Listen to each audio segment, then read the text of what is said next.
Les représentants béninois au concours musical de Voice Afrique francophone saison 3 sont de retour au pays. Le Bénin exprime sa fierté à ses ambassadeurs.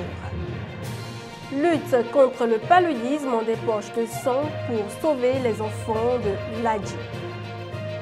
Évaluation des performances des fédérations olympiques des acteurs outillés sur les fonctionnalités d'une application.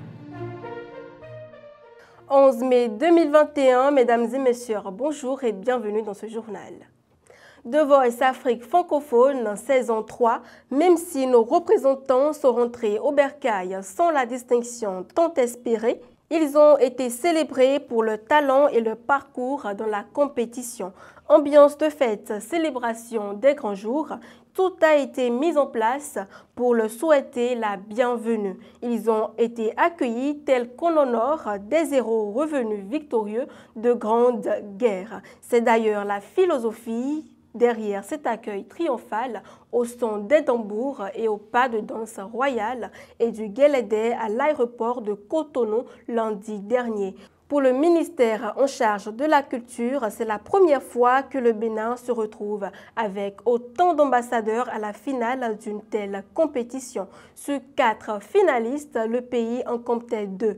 Preuve que le talent musical du pays s'est révélé au-delà des frontières nationales et cela ne devrait pas passer inaperçu.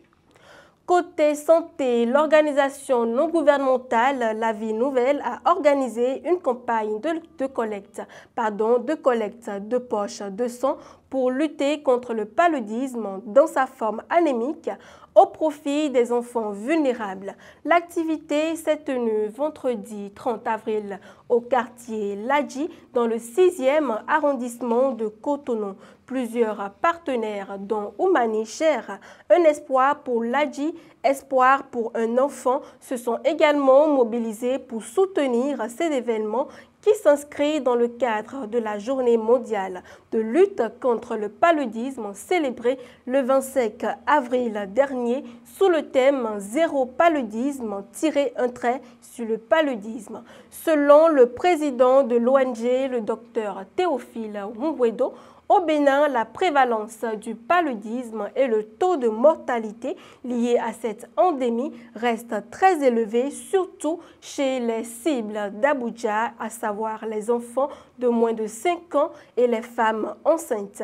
Toutes les 2 minutes, un enfant meurt du paludisme qui, dans sa forme anémique, est l'une des principales causes de la mortalité infantile. C'est pourquoi l'ONG, en partenariat avec l'Agence nationale de transfusion sanguine, profite de cette journée pour organiser la campagne de collecte de poches de sang au profit de la banque de sang de Cotonou au niveau de la clinique La Vie Nouvelle, au quartier l'ADJI dans le 6e arrondissement de Cotonou.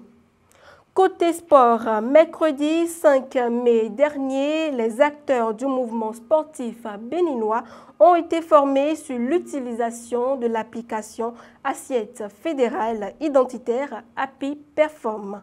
À Cotonou, à cette occasion, ils se sont imprégnés des différentes fonctionnalités et caractéristiques de cette innovation du Comité national olympique et sportif béninois Senos Ben, destiné à évaluer le travail abattu par les fédérations olympiques du Bénin.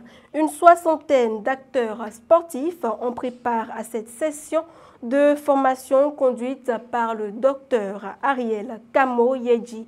Ils ont été imprégnés des différentes fonctionnalités et caractéristiques de cette innovation. Décidés à évaluer de façon optimale et transparente les fédérations du Comité national olympique et sportif béninoise, Senos Ben a conçu l'application AFI Perform afin de les suivre de près. Pour Julien Minavoa, président du Senos Ben, l'application AFI Perform a pour but de créer une saine émulation au sein des différentes fédérations sportives et de favoriser un système permanent d'auto-évaluation. Une application d'auto-évaluation de résilience et de planification olympique validée par le Comité international olympique CIO qui progressivement conduira les fédérations sportives vers une plateforme managériale commune, a-t-il expliqué. Ainsi se referme ce journal. Mesdames, Messieurs, merci de l'avoir suivi et à la prochaine.